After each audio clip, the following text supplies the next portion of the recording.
जातु जो थाना को जातु जो उठिक जातु आप ये आसवे आज्ञा कुआड़े समाधान हो पार ना।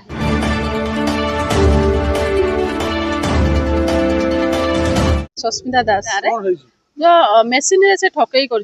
पीएमजीपी लोन थ्रो रे मुझे मेसीन पाई जोटा कि से मत ठकी देइछन मेसीन जो मेसीन कॉस्ट जेतिक नुह इंडिया मेड कहीकि मत चाइनीज मेड जबरदस्ती कहला भाया मेसीन टा देइछन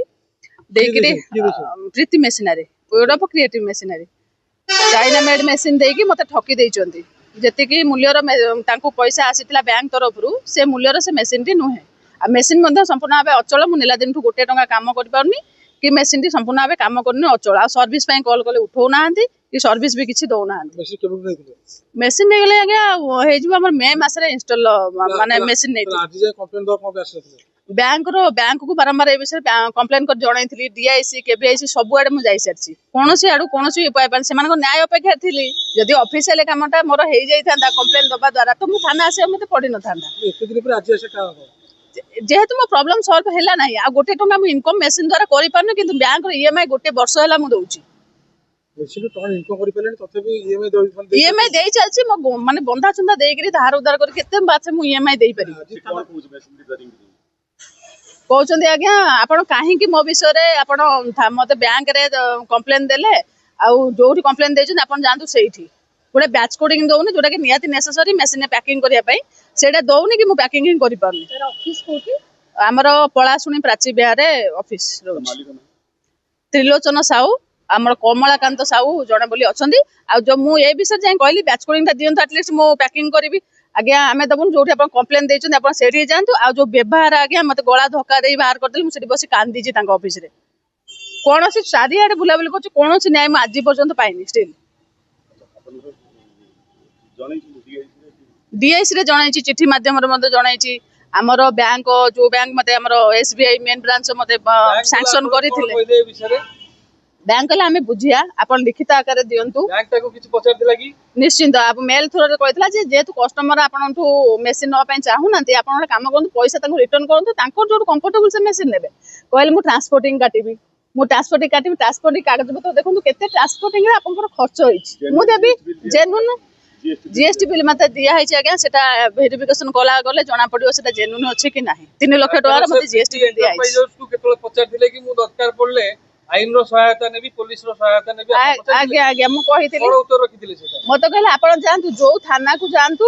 जो उठिक जानतु आपण एठिक आसीबे आज्ञा कुआडे समाधान हेइ परिबो नाही आपण एठिक आसीबे फाइनली मोर पाखरे जा मु जाहा कहबी सेटा हबो बैंक आमा हाते रे कोन मिसबिहेव आपण करथिले मते जन अभद्र लेडी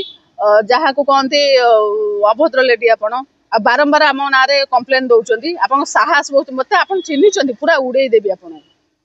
औकात कौन जानते हाँ मो स्टाटस कौन जानते आप बैंक रे कंप्लेन दौरान आउ बैंक रे बारंबार मोर कोटेशन जाउछि बैंक को मोर इज्जत कौन मो सम्मान कौन आपण 2 टंका लोक मो विषय कंप्लेन देबे आज्ञा मार देबा को उड़े देबा को जेबा कथा कहर कारण को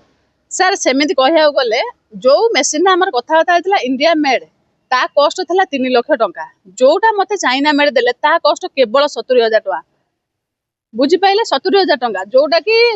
से मेसीन ही हुए तो काम करि पारे फ्यूचर रे काम न करि पारे सेठी लाख लाख टका गोटे लोन से माने खाई गले लाख लाख टका खाई जाउछन मैन्युफैक्चरिंग करूछि ना ब्रोकर आ मु जानिया पाल से माने कहले मैन्युफैक्चर किंतु एक्चुअल से माने हमर ट्रेडर हिसाब रे सप्लाई दउछन मेसीन कोनो नॉलेज भी तम पाखे नाही कटक गोटे मेकानिक डाकिक मत मेस्टिल मो घर बागे जाते निजर किसी से जान ना सप्लाई बालियंता थाना कंप्लेन देइथिली से डेट से थाना देदेवी थाना वाला किसी रेस्पॉन्ड ही कले ना मो थाना वाला कॉल कले आपण एठी आसंतु आगे ऑफिस आसंतु कथा हबा थाना रे काई कंप्लेन दउचन ये करचन से करचन ऑफिस डाकिले गोला बेलू सेठी मते धमका धमकी पड़ा आपण को साहस केनती हैला आपण कंप्लेन दउचन मो नारे मो रेपुटेशन कोन हम थाना जाय जणे दउचन आ जुआडे जानतो आगे आपण एठी आसीबे जानतो जुआडे जिबे मु देखली सतरे थाना सुनना किसी रेस्पॉन्ड नाही एमिति हमरो डीसीपी ऑफिस रे मध्ये कंप्लेन देइची केबीआईसी रे देइची डीआईसी रे मते जानथे मु सेठी भी देइची मु एते टका ठकी जाउ जदी बेनिफिट न पाइबी मु इनकम करि परिबी लोन केमते सुझिबी हां सब्सिडी लोन रहउची आगे तले आपण भाबुची मचेश्वर थाना आलियानी न्याय माने आपण